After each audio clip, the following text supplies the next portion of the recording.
walk through the shadow, your love surrounds me.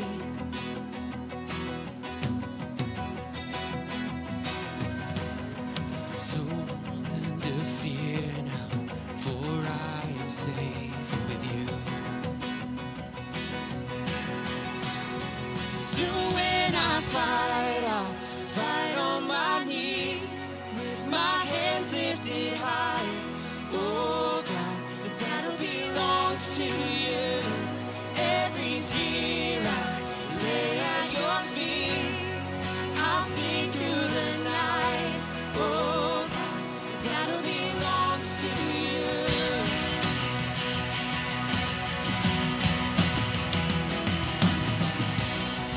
And if you are for me, who can be against me? Yeah.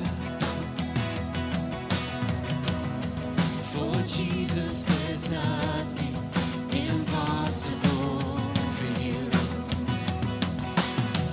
When all I see are the ashes, you see the beauty. You God. When all I see is the cross, you see the empty tomb.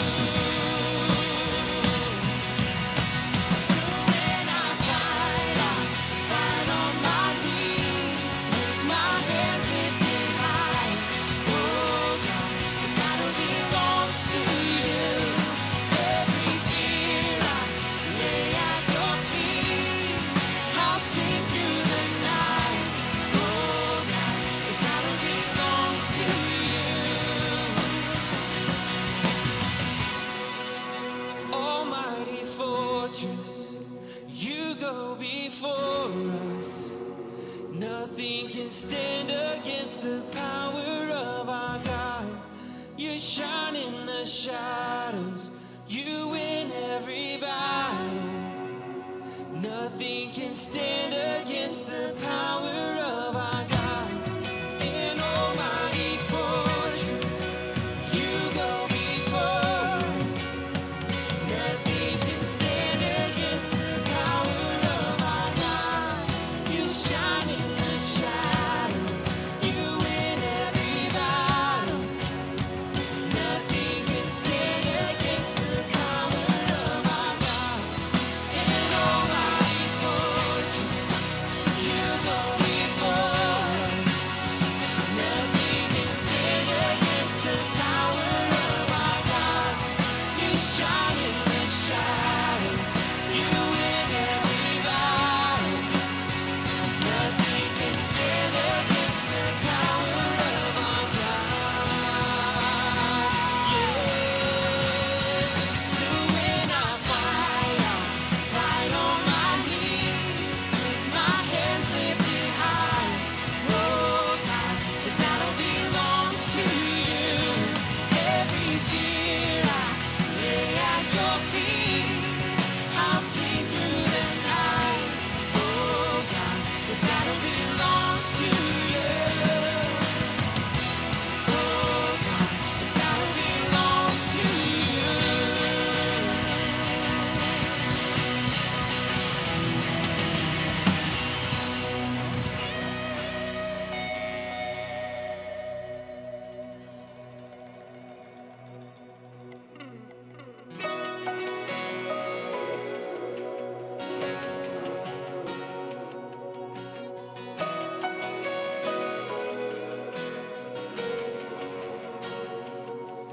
You came from heaven's throne,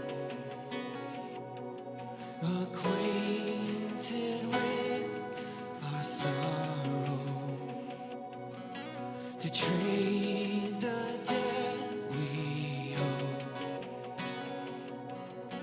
You suffered for our freedom. Lamb of God, in my place, your blood poured out, my sin erased. It was my death you died. I am raised to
sure that you've experienced this somewhere in your life lately, but the world just kind of feels heavy.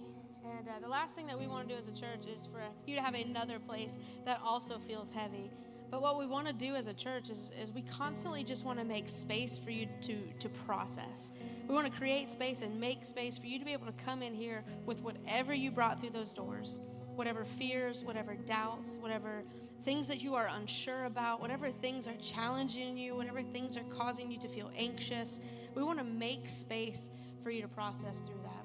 One of the ways that we do that is we take communion together. And so in just a second, I'm going to invite you, if you've put your faith in Jesus, to take communion with us. And here's what this is. This is an opportunity to just kind of ground yourself back in what Jesus did on the cross for us. And the cool thing about Jesus is that when he came to this earth and lived as a human, he experienced all the same stuff that we did. He experienced doubt. He experienced fear. He experienced being overwhelmed. He experienced a pain, physical pain. He felt abandoned. And the night that he gathered with his disciples, the first time they took communion together, they were sharing a meal. Towards the end of the meal, he kind of gathered them up and said, hey, listen, here's what's going to happen next. This is what we're going to go through as a group. This is what I'm going to go through as an individual. This is what's going to happen next. And then they broke bread together, and he walked them through what communion is supposed to be. And I think for them, it was a moment of grounding, of like, this is what we're going to experience, but take heart because here's what I've come to do. And so I think the same thing is true of us. Today, when we gather, we get the opportunity to just ground ourselves back in who Jesus is and what he did on the cross for us. And because of that, we have a future. And because of that, we don't have to feel overwhelmed. So even as he's sitting there breaking bread with his disciples, he knew someone around the table had betrayed him. He knew a friend had abandoned him. He knew in the coming days he would experience pain. He knew in the coming days he would experience death. He would feel abandoned. He'd feel lonely. The same things that we go through, he experienced as well. And so I want to invite you right now, if you've placed your faith in Jesus, in the seat pocket in front of you is a little cup. And if you've never taken our communion, it can be a little bit tricky, but if you'll bend that front part, it's a little bit easier. And go ahead and peel back that top layer.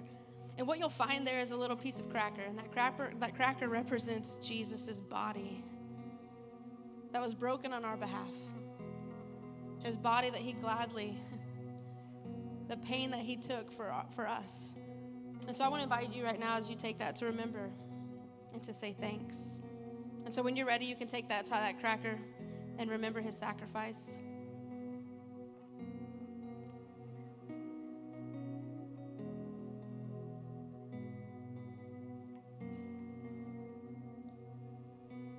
And then after they took the bread, he passed around wine, and today we're going to do it with juice, and it's the same concept. This is his blood poured out on our behalf. And so that juice represents that blood that washes our past away, that blood that washes our future away, the one that sets us free from sin and shame and doubt and all of the things that bog us down. That's that blood that sets us free from those things. So I would invite you today as you drink that juice to remember that it's the sacrifice of Jesus that gives us hope of a future. And so when you're ready, go ahead and take that juice and just say thanks.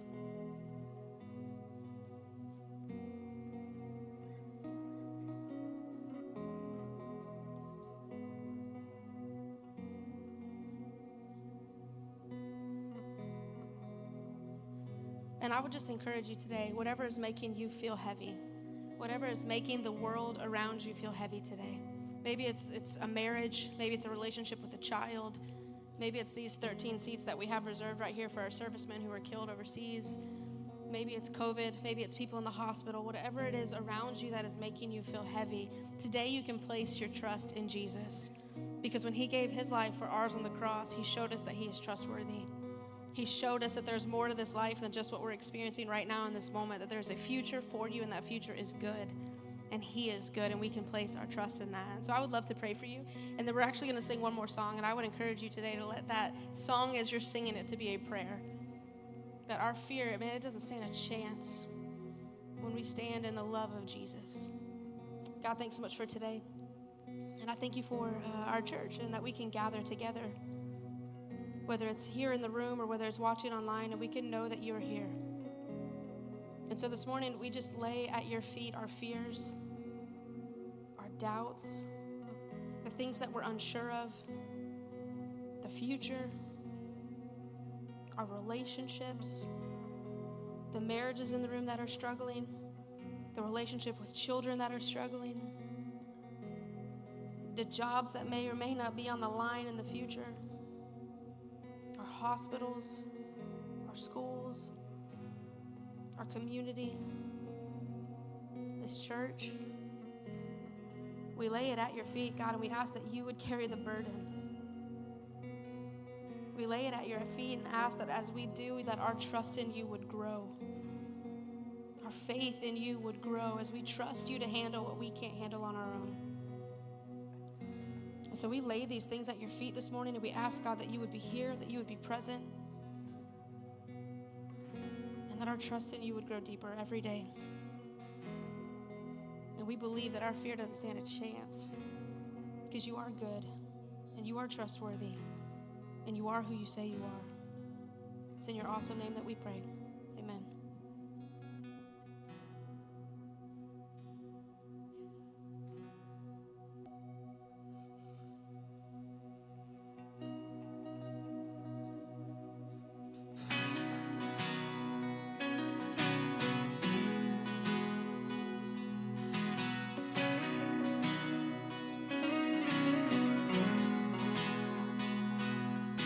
Darkness tries to roll over my bones.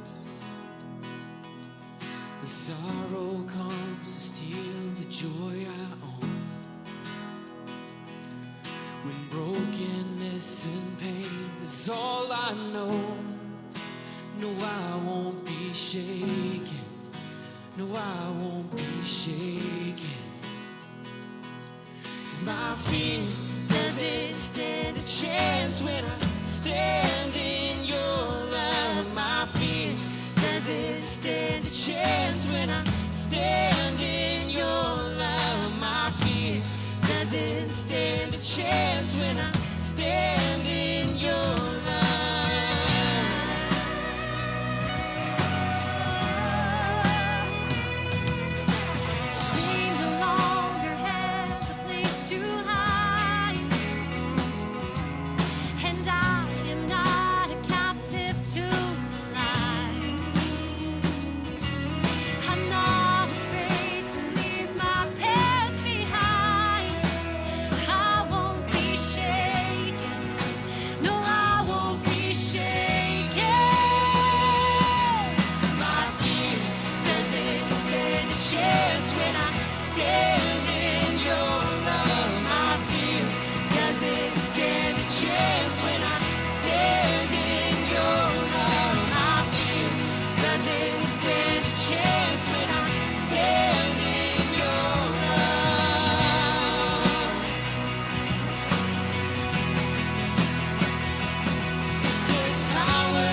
Christ Church. My name is Allison, and I'm one of the pastors on staff. We're so glad that you have decided to join us for church today. Whether you're here in the room or whether you're watching online, we're so glad to have you a part of our community today. And listen, we want you to know what kind of church you're a part of today. We are on a mission, and that mission is clear for us, and we hope as you continue to come to Christ Church that it becomes clearer and clearer for you. But we are on a mission, and that mission is to lead the disconnected and the unfulfilled to find a full life in Jesus. And we do that really simply. We do it by leveraging our love for this community, for each other, and for Camden. And so we want you to know that today. If it's your first time, that's the kind of church that you have walked into today. If you're watching online, that's the kind of church that you are joining in today. And we want you to be a part of that. And so what that looks like is you taking a bit of a step towards connection.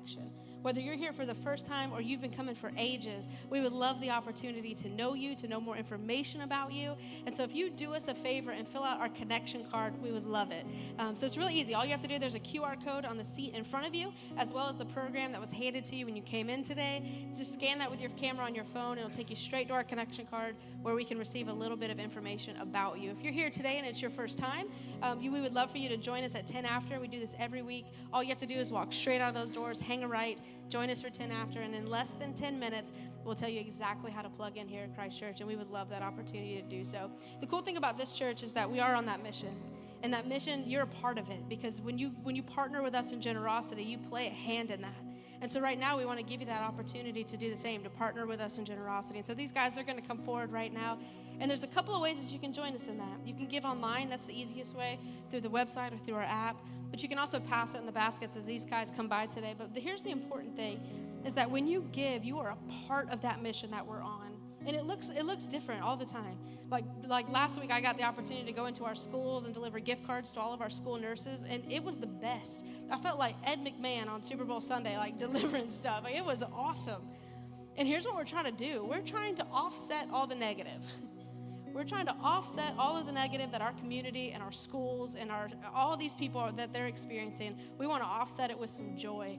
That's called being on mission, to reach the disconnected and unfulfilled. That's leveraging our love for Camden. Next Sunday here at church, we're doing something called Jersey Sunday, where we would love for you to pull out your best jersey and wear it, even if it's a team I don't like. Go Dogs. And you just don't come in here with a Florida jersey, because we will send you right back out the door. You're not welcome here. No, I'm just kidding. A little bit. That's much. But man, it looks different. And so next week we're doing Jersey Sunday, and we're just going to get together. We're going to wear our jerseys to church, and then afterwards we want to invite you to stick around after the service. We'll have food trucks and inflatables and a field goal kicking contest where John really wants to give away a Tim Tebow jersey, even though he doesn't play for the Jaguars anymore. But it's happening, so if you need one, come kick a field goal next Sunday.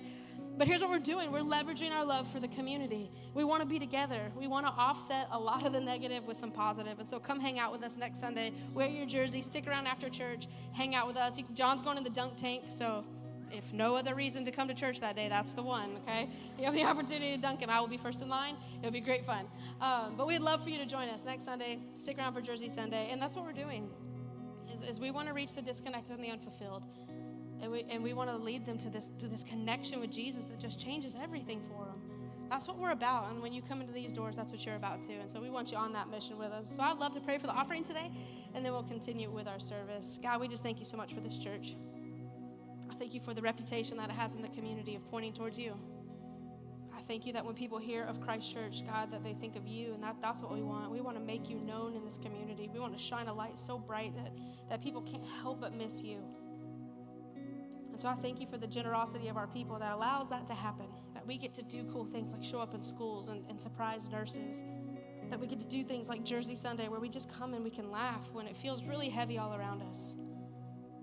And I just thank you for that. And so this morning we just ask that you take this offering, Lord, that you bless it, that you multiply it, and you would continue to use it to draw people to yourself. Help us to continue to leverage our love for this community, for each other, and for you, to reach people who are disconnected and who are unfulfilled. We love you so much. It's in your awesome name we pray. Amen.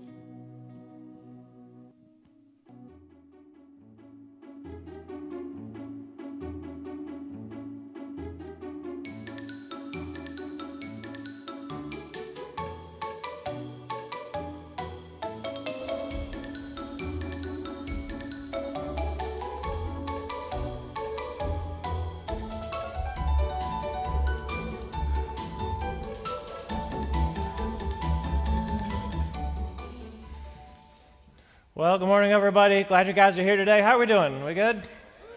Man, that is not what I expected in the least bit after what we just experienced together. My name's John. I'm one of the pastors here. Glad you guys are here today. Never want you to forget, because sometimes you are these people, but I think last week we actually had more people joining us for church online than we actually had in the whole building, and so that's like a real thing. And so if you guys are enjoying your 5-day weekend and you're tuning in, glad to have you today. I woke up this morning especially ready to go. I don't know what it was. Could be a number of things. Football's back, so that's one thing.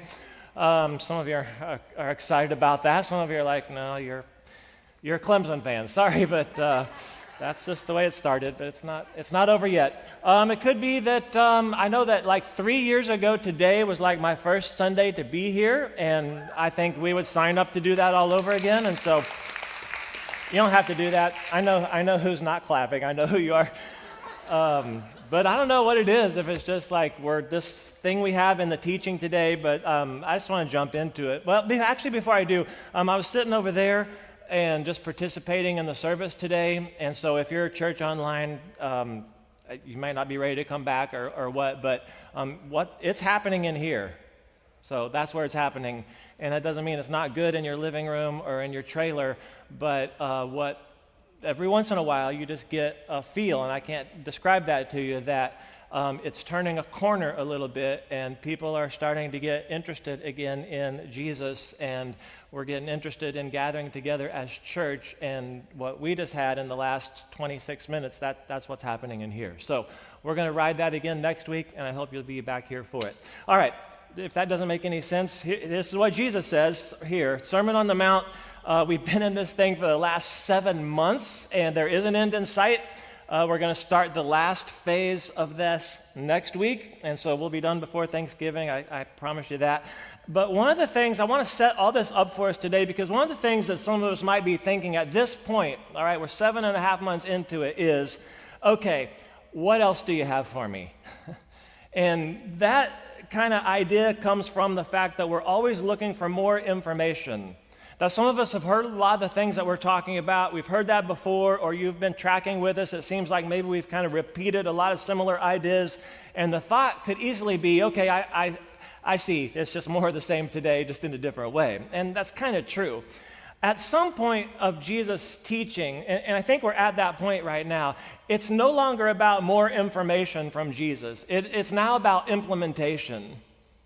And so this is going to be true for a lot of you today, because especially if you've been following Jesus for a while now, and you've heard all the sermons, and you've been in all the small groups, and you've participated in all the studies, and maybe you are at this point in the teaching getting a little bit bored with this particular study. Today's going to be a really, really important day for you, because again, it's not about needing more information. The challenge for us when we walk out of here today is going to be, the difficult thing is the action. Now, you've probably learned enough about Jesus and what it looks like to be a part of his kingdom to this point already, and now it's just, we got to do this stuff. Now, if you're new to church, or you're relatively new to Bible study and all that, I think this is going to be a really good day for you, because you're going to go, oh, if that's what Jesus is like, and if Christians would be like that, then I might be interested. So I want to jump into that today. Now, one other thing, if you've heard part of this teaching before in the past, like the Sermon on the Mount, and I've taught it in different ways in the past, never like what we're doing right now, it doesn't make nearly as much sense unless we understand that it's one sermon, right? It's one teaching that Jesus delivered in one flow in likely less than 30 minutes, standing on the side of the hill. Now, in that time frame, he masterfully invites people into something entirely different than they ever thought was possible, they had ever heard before, ever dreamed about, and we keep saying that he's calling that the kingdom of heaven, or the kingdom of Jesus. And the message that Jesus presents here is that anyone's welcome to be a part of that kingdom. Anyone, absolutely anyone can be a part of that. And in the kingdom is where you actually have a life with God. You have the opportunity to have the power of Jesus living inside of you. And when that happens, it leads to a better life. It leads to what we would call the full life. And that's not just something that happens someday in the future. That happens for us right now, today. And Jesus' announcement is, hey, now that I'm here, I'm on the scene, we're going to kick off this whole thing, and you can have a relationship with God. You can do it right now. And then with that understanding, the whole sermon is, now you need to rethink everything about your life. Rethink everything, right? Now, most recently in the last few weeks, we've been working our way through some very famous words in Matthew chapter 7. And I want to read all of them and help us understand what we've just been a part of, because it's crucial to what we're going to talk about today. Here's the way Jesus says this, Matthew 7. Do not judge so that you won't be judged. For you will be judged by the same standard with which you judge others. You will be measured by the same measure you use. Why do you look at the splinter in your brother's eye but don't notice the beam of wood in your own eye? Or how could you say to your brother or sister, let me take the splinter out of your eye, and look, there's a beam of wood in your own eye? You're a hypocrite. First take the beam of wood out of your eye, then you will see clearly to take the splinter out of your brother's eye. And then we spent a whole week on this one. Don't give what is holy to dogs, or toss your pearls before pigs, or they will trample them under their feet and tear you to pieces. I just want to hit pause for a second, because Jesus fired off 2 warning shots that are essential for us to understand. One of them is, don't be someone who looks at other people and goes, okay, I see what's going on in your life that's wrong, and there's a whole lot of things that are going wrong right now, and then tend to ignore the things that are happening in your own life. Like, don't ignore what needs to be done or changed or corrected in your own life by looking at or comparing yourself with or judging someone else. The second thing that we really focused on there was, don't then be the kind of person who tries to fix what's wrong in another person's life by manipulating them or coercing them or passing judgment on them, or we said this, by trying to jam what you think is the truth down their throat when they're not ready to receive it. Oh yeah, they got things in their life that need to be dealt with, absolutely, but don't come out swinging truth, right? I'm going to fix this thing and we're going to fix it now, without at the same time offering some grace that says, oh yeah, me too. Yeah, me too. Jesus says that's hypocritical and unhelpful. And then Jesus said this, ask and it will be given to you. Seek and you will find. Knock and the door will be opened to you. For everyone who asks receives. The one who seeks finds. The one who knocks, the door will be opened. And we said a little bit of a different spin on that. What if instead of judging people, we just asked people what they wanted or needed? And then we did this last week. Allison did this. Who among you, if his son asks for bread, will give him a stone? If he asks for a fish, will give him a snake? If you then, who are evil, know how to give good gifts to your children, how much more will your Father in heaven give good gifts to those who ask him? So Allison did a great job on this last week, right? Just bridging the gap for how we tend to try to manipulate people into doing things that we want, and how easy it is then for us to do the very same thing with God through our prayers. In other words, just as we, as a parent, right, if you're a parent and you got kids, like we give the very best answer that we have available. We feel like we have more information than our kids do, and, you know, we know what is needed, so that sometimes when they come with a request, it's not always what they asked for or wanted or what they actually hoped for. But we do that because we were the parent. And God, right, as a good father and much better than we are, does the same for us. Now, what we're going to come to today is just one more sentence. And we're going to finish this thought, right? Don't be a jerk. And here's the sentence. Therefore, whatever you want others to do for you, do also the same for them. For this sums up the entire law and the prophets. Now, I've said this many times. We've seen a half a dozen therefores in the Sermon on the Mount, and I know it's kind of hokey, but you have to remember this. Every time in Bible study or reading you come across the word therefore, you have to ask the question, what is it there for? Which is why I spent a couple of minutes looking at the entire chapter 7 to show you everything that leads up to that, right? And I think it would be a good goal for you this morning to maybe memorize this verse. You've got 20-some minutes to do it. And you would then be able at the end, because listen, here's what Jesus says, therefore, whatever you want others to do for you, do also the same for them. This sums up the law and the prophets, or you could say the Bible. Like if you were to memorize this verse today, you could just tell people, you know what, I've memorized the whole Bible. That's it. I got it right there. Now, this is famously called the Golden Rule. And many of you learned this in school. Now, you didn't know that's what it was maybe at the time, and a lot of you didn't even know that Jesus actually said this right here. Actually, a lot of people have no idea that this was Jesus, and it's called the Golden Rule. And that's evidenced by something I did a couple of days ago. I actually got on Twitter, and I just searched for the hashtag Golden Rule just to see what popped up. And I picked about the first 5 things or so, somewhere within 10 or so. I picked out 5 of them. Let me just tell you what people think is the Golden Rule. Here's one. The Golden Rule is that you don't compare yourself with others. Now, that's not the Golden Rule, by the way. Here's one. Use things, not people. Love people, not things. Hashtag Golden Rule. Do not expect from anyone. It will keep you happy. Hashtag Golden Rule. The Golden Rule, someone says, is to show up every day. That's not the Golden Rule, by the way. That's just doing your job, okay? That's just being a citizen. Show up every day. Never expect, never assume. Golden Rule. And then I came across this one that says, what if we treated others the way we wanted to be treated? I feel like that's the Golden Rule. And there we have a winner, okay? Somebody got it. That's the Golden Rule. Now, you have to understand what Jesus is saying, and part of the way I want you to see that is by what Jesus is not saying.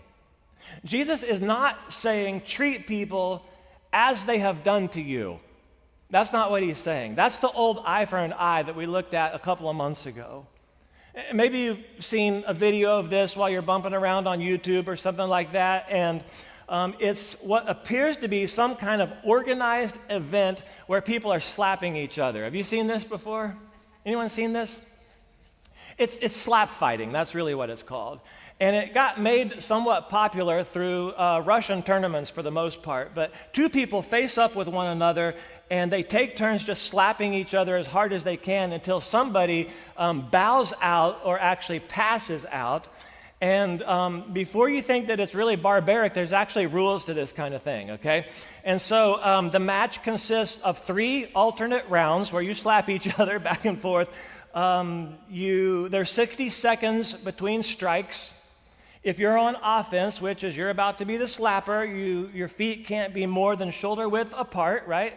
And then the last rule is you hit with your open hand and you have to strike them on the cheek. Now, if you do it wrong, there's a judge there going, oh, that was close-fisted, and then the thing's over, okay? But there's a guy, and I don't know if we already had it, but there's a guy, the big guy in the picture he's known as Dumpling, and I doubt you would call him that, but that's Dumpling right there, and he's probably recognized as the greatest slap fighter to this point. He's the champion from Russia, and then if you see the next picture of the other guy taking a swing at him, okay, now listen, if you're betting, I think just by these 2 pictures, you kind of know where to put your money on this one right here. Now listen, there's a rising star. That sounds funny to say, doesn't it? There's a rising star in slap fighting by the name of, he goes by the Crazy Hawaiian, by the way. And I stumbled across this story. I just have to read you his quote. This is the Crazy Hawaiian. Once I figured out this was a thing, I just really wanted to do it. It was just in me. Now, here's the deal. This is an approach that some of us take in our relationships.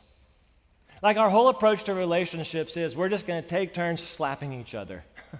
We're just going to hit the other person harder than we were hit. We're just going to hit that person, more than we've been hit. We're going to make sure that we actually get to strike last and that we're going to be the last one standing. And Jesus said, no, that's not what we're talking about. We're not talking about treating people that kind of way. He's also not saying we're not going to treat people as they deserve. Like, that's kind of a popular method, right? We're not going to treat people as they deserve. By the way, there's this really dangerous attitude that's gaining traction in our culture right now. And when this thing moves to become more and more accepted as an action, it's going to have huge implications for all of us. And it's this idea that because you did something that I don't approve of, or you did something that I wouldn't do, or it goes against me, or you did something and made a decision that kind of goes against popular culture and theory, and then it didn't go well for you, then I don't actually have to step in and help you because you should have known better. Do you know what I'm talking about? Let's just get real practical today. Here's how that works, right? You resisted the vaccine, and then you got COVID, right? And my response then, I seem to be allowed to have is, well, you should have, and it actually serves you right for not doing that. And so then you don't actually deserve help or medical attention, and then maybe next time you'll do it differently. Listen, you apply that same kind of thinking to a whole other host of other issues, and we're in trouble as a society.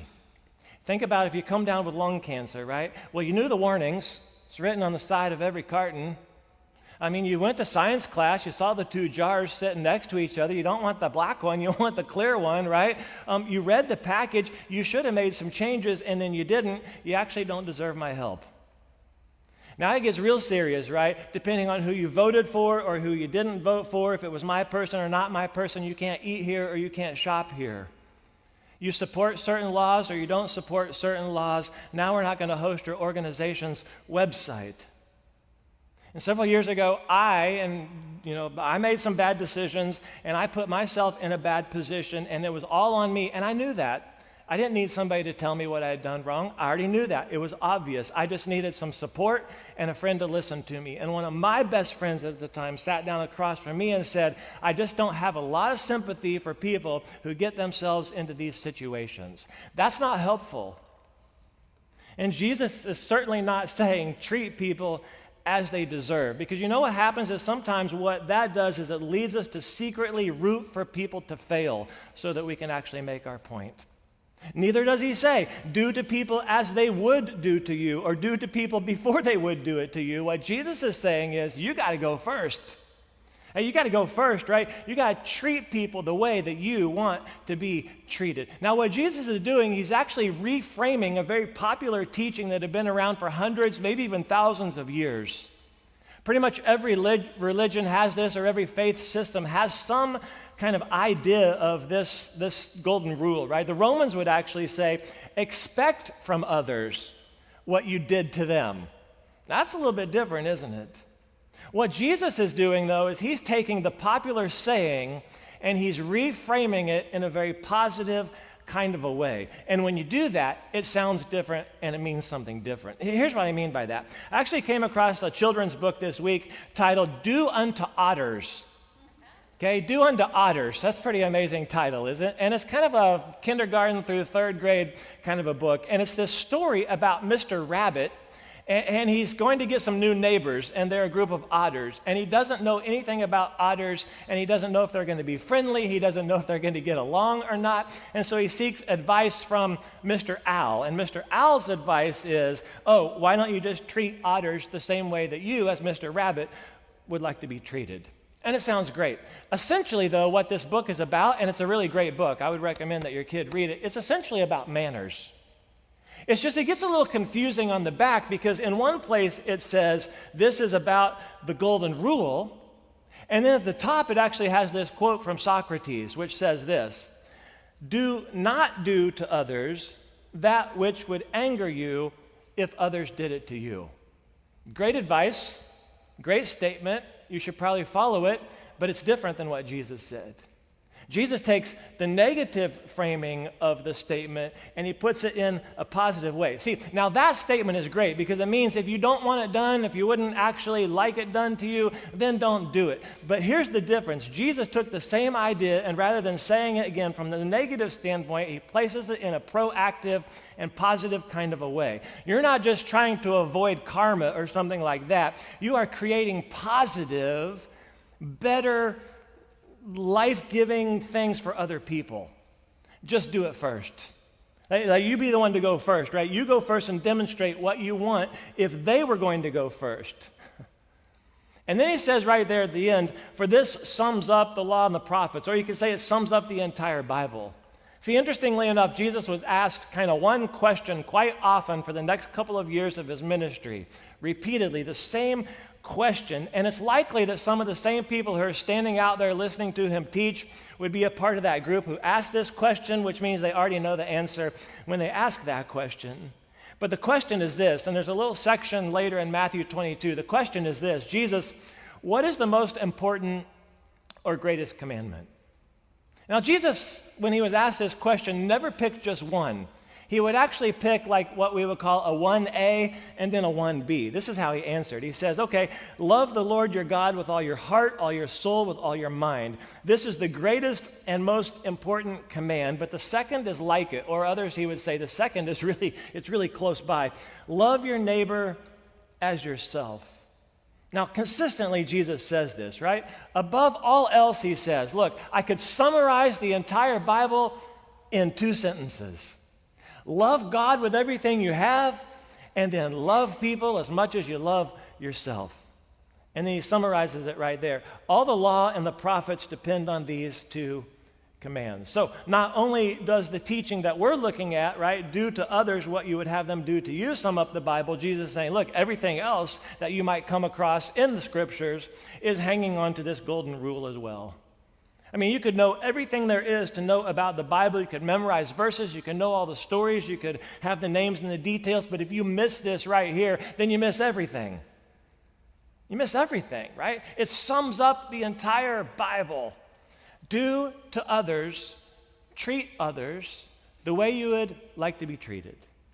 Now, if that's true, all right, then we better understand the importance and exactly what it is that we're being called to do. Consider the context, right, of what we just read earlier, Matthew chapter 7, and where we've been the last few weeks. I mean, we all want people to give us the benefit of the doubt. So, do that for them. Don't keep on looking to be offended by every little thing that somebody says or does. Just treat them with the same understanding that you would want. Because how you and I actually treat people who maybe have problems in their life, maybe they even created those problems, how you and I interact with people who need truth but maybe are not necessarily ready for it in every circumstance, with every person that you run into. Before you do anything else or say anything else, ask this: what should I do for this person or say to this person, knowing I will someday be on the other side? Now, the next however long I talk is all application. Hey, last service, there's nothing after me. Okay, so you can't sneak out during the last song today. Just when I'm done, we're done, okay? I don't know if any of you would be familiar with a book titled In His Steps, written by a guy by the name of Charles Sheldon. Charles Sheldon was a pastor. He wrote this in the late 1800s. And what Charles Sheldon did was, as part of his Sunday evening church services, he decided to get creative, and he wrote a short story that he delivered each week, 1 chapter at a time. And at the end of the 10 weeks, he put it all together in a book, and then he sold it and sold like 100,000 copies in a few weeks. Now, his story, In His Steps, takes place in a really small town, and the main character is another pastor by the name of Henry Maxwell. And the story is that one Friday morning, as Pastor Henry is getting ready for Sunday and he's finishing up writing his sermon, that he receives a visitor in his office. It's a homeless man, it's a jobless man, and he receives him, patronizes him, hears his story, and ushers him on his way. Well, 2 days later, this man shows up for the church services, and at the end, before everybody's been dismissed, comes down front and begins to address the audience. And what he tells everybody is a short version of his story, but he speaks about their lack of compassion and apathy for people like himself. And after saying what he wants to say, he collapses, and the way the story is written is that he actually dies a few days later. Now, there's a kid's version of this story, and I know at this point it doesn't sound like a kid's story, but they changed some of the details, okay?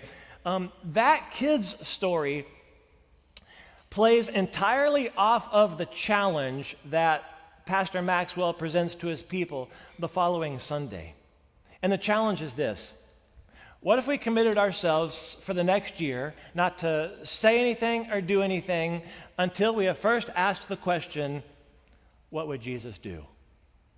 That's the title of the kids' book, What Would Jesus Do? We bought a copy of it when our son Jordan was like a couple of years old, and he read it so much, actually I'm sure my wife read it to him so much, that the threads literally fell apart in this thing. Just read it day after day after day.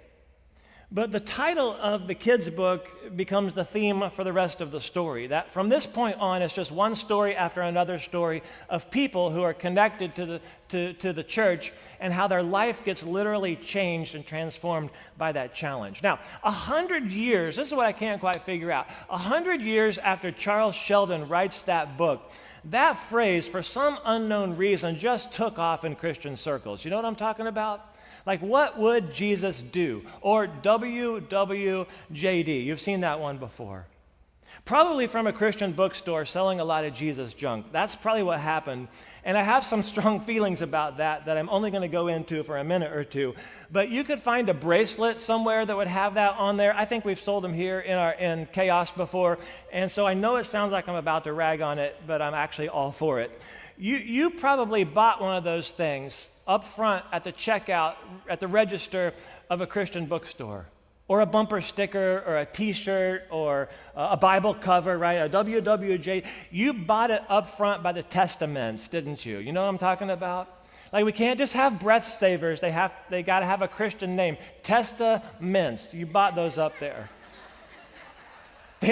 Christian bookstores don't sell Halloween candy, right? It's harvest corn. That's what they sell up there, because we just couldn't have that. All the while, by the way, and now I'm getting off track, we're selling books by really great Bible teachers set along books written by false prophets. But we'll get to that in a couple of weeks, because that's what Jesus gets to in a couple of weeks. But you could be up at the register. You could buy a watch. You could buy a Christian watch, by the way, that says something like, Jesus is watching every second of your life. And somehow I don't find that as comforting as I do terrifying, okay? And by the way, I don't hate the trinkets as much as I hate the fact that somebody's making money off of that stuff. And it just makes Christians look weird to everybody else, I'll be honest with you. But I did it, all right? I was a youth pastor. In the 90s, I bought a backpack that said, "What would Jesus do?" WWJD. You can get all kinds of stuff with this on it. Now, I tell you all that just to kind of distract you a little bit from the hard truth we're about to hear, but I think it's easy to come to this golden rule where we summarize this section and go, okay, well, do to others as you would have them do to you, and we settle for a really easy, cheap answer that goes, well, why don't we just ask the question, what would Jesus do? I'll give you two reasons why I don't think that's a good answer. Number one, that's not what he's asking us to do here. By the way, Jesus is a ridiculously high bar. If we haven't said that around here before, let's just admit it. That's like, I know we're aspiring to it, but it's just a ridiculously high bar. I know it sounds like the right answer, but he's just so much a better person than me or you, isn't he? And here, too, is the bigger thing. I don't think most of us have a clue what Jesus would do in the situations that we find ourselves every day. I'll tell you where I get some of that from. I read a report this week specific to Bible reading in America. That's very fresh. It goes back to May of 2021. Let me just give you a few things to think about. 8.5% of Americans, now that's everybody, not just church people, 8.5% of Americans actually use the Bible in some form daily. Now, the really great thing is that in the last year, this is pandemic stuff, right, that people became more Bible curious, but that's where we're at. 50% of the people that live in our country have never read the Bible, and they don't use it in a year. Now, the survey will call you a Bible user if you read it 3 or 4 times in a year outside of church. Listen, the bar is really, really low on this thing, okay? Here's another thing, is that people who are part of a church, right, we have some semblance of faith. That's those of us here, or those of us who find our way in here maybe once a month. Those of us who are part of a church, during the pandemic when we were church online only, and this is not just us, this is all across the country, only 50% of those people ever tuned in to a service online. Now, that's not a scolding kind of thing. Those are that's just the way it is. What would Jesus do? I'm not sure most people actually know the answer to that, let alone what Jesus would do in very specific circumstances that we have to make decisions in. Okay, what would Jesus do? I mean, do you think we could even reach agreement on the answers? The answer is no, by the way. I'm going to prove it. Would Jesus wear a mask? Oh, hey, hold on a second. I mean, how do you think Jesus would suggest we best love our neighbors? Is Jesus going to go for love over liberty, or is Jesus going to plant his flag on liberty is more important than love? You want more uncomfortable? Would Jesus get the vaccine? Even though he's never been sick, even though he's probably immune, would Jesus hang out with unvaxxed people or tell them that he can't do that? Do you want something easier? What would Jesus drink at a wedding? Or does he only make wine for events like that? It's funny, in the first service I say, what would Jesus drink at a wedding? And someone goes, wine, just yelled it. It was amazing. What would Jesus do? At some point, someone came along and they tried to answer that question, and then they added more letters to the whole thing so that WWJD now says HWLF, right? There was an attempt to answer the question, what would Jesus do, by saying he would love first. That's great. I get it. I have a bracelet. I'll probably wear it again someday. The real application that Jesus is looking for here is to propose a different set of letters. And the letters would be WWIW. What would I want? Listen, this is your takeaway for the day. That's it. When we all walk out of here today, our takeaway is to answer that question, what would I want? Do to other people what you want done to you and for you. Now, that kind of answer places the burden of action back on the listener. There's no ridiculously high bar to ascribe to. There's no some kind of other set of things that we got to work through. It goes back to you and your conscience and the Holy Spirit impressing things upon you. What do you want done to you and for you? And that can be applied by anyone, anywhere, at any time. See, in the larger context, again, how are you and I going to treat people who have those problems in their life? How are we going to interact with people, right, who may not be ready for a truth? In every circumstance, with every person that we run into, before you do anything or say anything, what would I do for this person or say to this person if I was in their situation? I mean, if I had their problems, if I was living their life, if I was parenting that kid, if I had their job, if I was married to her, if I had to make those decisions, if I had made those mistakes, what would I hope that someone would do for me if I was on the other end? And then do that. And then say that, right? And then treat them that way. So, here we go. We got a couple of minutes and we'll walk out of here. What if we just tried that? Like, what if we just tried it? That's it. That's the challenge. And I feel like I have to keep saying this over and over and over again. It's possible, so you don't mishear me, it's possible to hold on to truth in this hand and still extend grace at the same time. That's what we're talking about. Now, most of you know that we're searching for a worship pastor to join our staff team. And I just got to tell you, there's not a lot to report. There's not much happening out there. We've had a couple of conversations with people. But I can tell you that I'm pretty quickly ruling people out for the position. Not because they have political views, not because they have strong opinions about cultural issues, not because of their personal beliefs on who or how the country should be run. I'm ruling people out based on whether or not they can actually treat people in a loving way. And you better believe I'm scouring every bit of social media that I can find. Now, in a positive way, I came across a website this week called Great Heroes. And you'd have to work your way through it, but if you want to find some positive stories on how to make a difference, Great Heroes. Wonderful people, selfless acts. This picture right here with all these kids and the older gentleman, this kid had an old bike with no brakes, and he actually dented this guy's car. And a few days later, this guy, the car owner, actually surprised the kid with a brand new bike.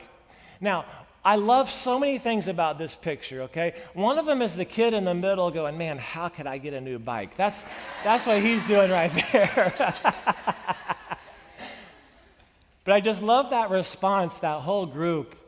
And we don't know what happens here, but the potential right here is for this kind of thing to literally change that life right there. And what we're talking about is a simple moment of kindness, right? How can I love someone before they know that they're being loved? So you should respond to Facebook posts the way you want your post to be responded to. And you know what I say? I say, I just wish some of you wouldn't respond at all. Then that's the answer. Don't respond at all. Treat people the way you want to be treated. When you're on the side of the road, when you're in the emergency room, when you're in the waiting room, when you're seated at your table at lunch today, when you're at stoplights, when you're at intersections, when you're sick, when you have COVID, when school's out and you got kids, but they got to work, you know. And listen, some of you have, you've known the power of what it's like to have this working in your favor. And we'll end on this note. Because someone did something for you and they didn't have to. Right? Somebody treated you in a way that was for your good and your benefit, and you didn't deserve it. And instead of cheering for you to actually fail, they actually walked alongside of you until you succeeded. And instead of pointing a finger at you or maybe putting one in your chest, they offered you a hand. Instead of telling you what you actually did wrong, they invited you into something different to show you what could be better. And it might be how some of you ended up in a room like this one or seated in front of a TV or a computer. It might be how some of you even eventually came to know Jesus. And so especially, right, if you've ever been on the receiving end of that kind of love and grace that eventually led you to truth, let's be those kind of people who are passing that out liberally in our community where we live, work, study, and play. Right? Let's be those kind of people. Now, here's the great thing, is we're going to, in 20 seconds, I'm going to ask you to stand up and pray. And then we're going to walk out the door and you're going to go do your thing. And maybe you memorize the verse at this point or not, I don't know. Here's what you don't have to do when we leave. You don't have to pray about this. You do not have to go, all right, let's talk it over. Let's think about it and see if we should do this. No, that's not it. You just have to do it. You just have to do it. Whatever you want others to do for you, do also the same for them. It sums up the entire Bible. So I'm going to ask you guys to stand up. We're going to pray. We're going to get out of here. We're going to come back next week, maybe in a jersey, maybe not, kick some field goals and eat off of a truck, and we're going to start something new. See, next week, Jesus is going to turn a corner, and we titled this series called Would You Rather? Because there's always two deals on the table. Would you rather your life go down this road or go down this road? Would you rather bear fruit or produce thorns?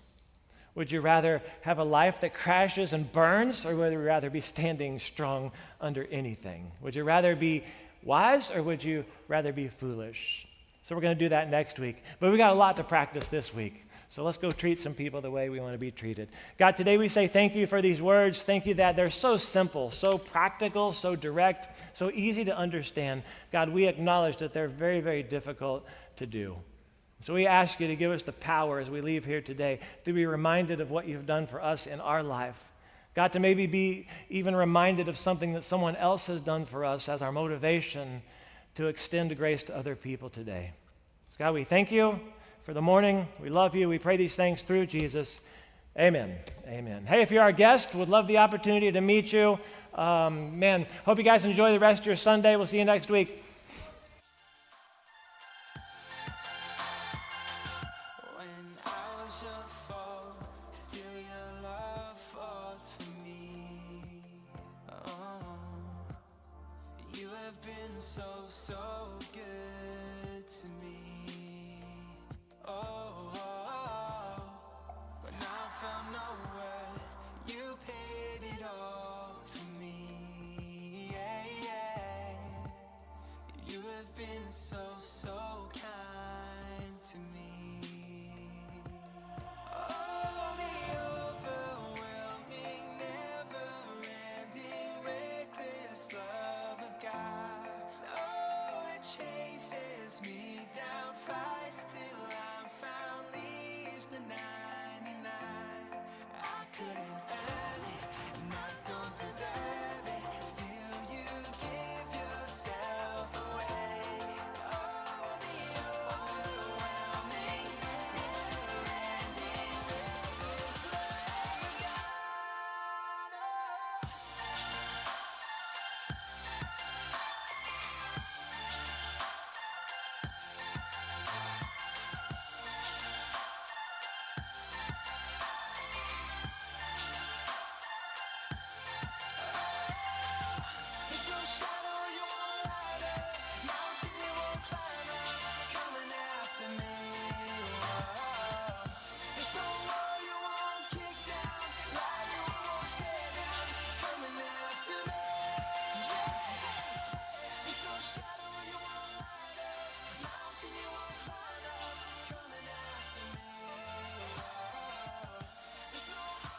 'cause I know you'll make a way. I don't always understand, I don't always get to see, but I will believe it, I will believe it. 'Cause you make mountains move, you make giants fall, and you use songs of praise to shake prison walls. And I will speak to my fear, I will preach to my doubt that you were faithful then, you'll be faithful now.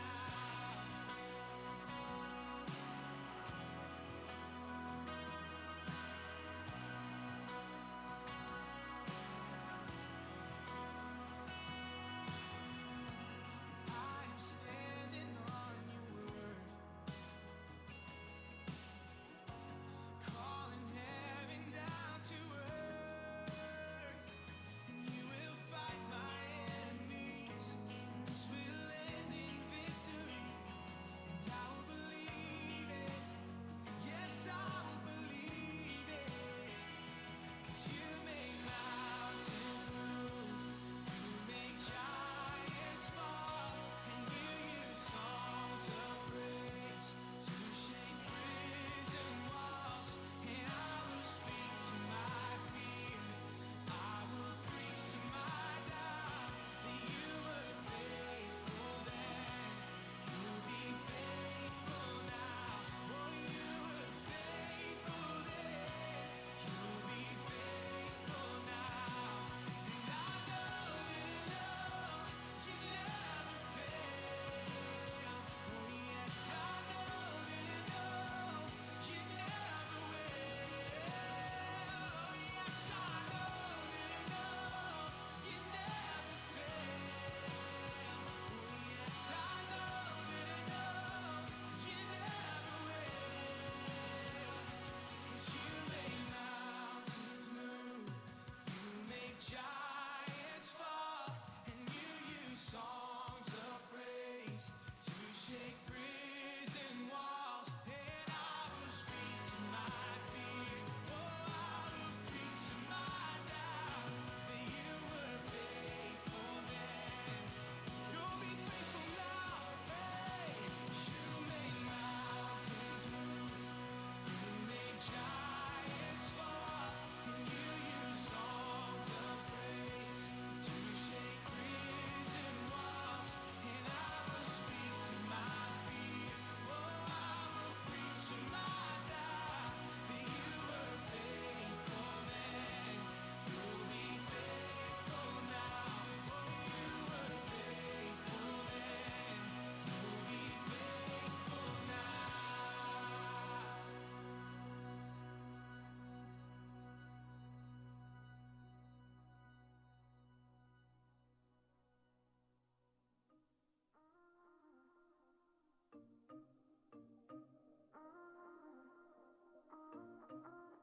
Lately I've been reeling, watching the nightly news.